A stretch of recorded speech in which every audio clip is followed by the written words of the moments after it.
Thutha wa gucakaya kwa ihinda ria ciumia igiri, umuthi andu a nyumba ya Caleb Otieno nimatanyitwo kuhurukia matigari ma mwiri wake mucii kwa aciari yake kaunti-ini ya Kisumu. Caleb ahurukire thutha wa guteretha na kugua macini-ini ya gutwekura cuma kiganda-ini kia Blue Nile tauni-ini ya Thika.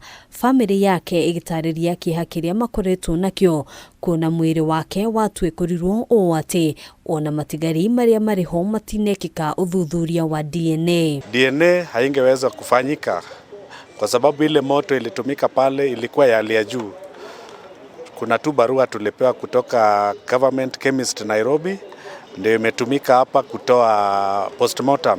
Ona kuhanora uguo, family no yugite no mwaka matafania igongona ria kuhurukia Caleb niguo ngoro ciao igie na kihuruko. Ile mabaki ambayo ilikuwa imebaki tuende tukazike, hata kama ni kidogo, hata kama ni kiasi gani, tuende tukazike.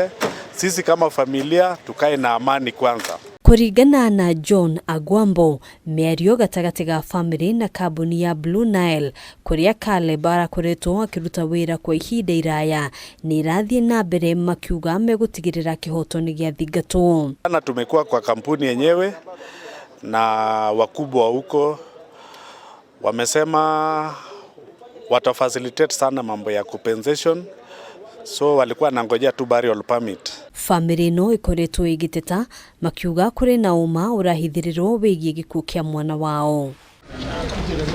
Handũ-inĩ ha Kameme TV, njĩtagwo Ngina wa Waduro.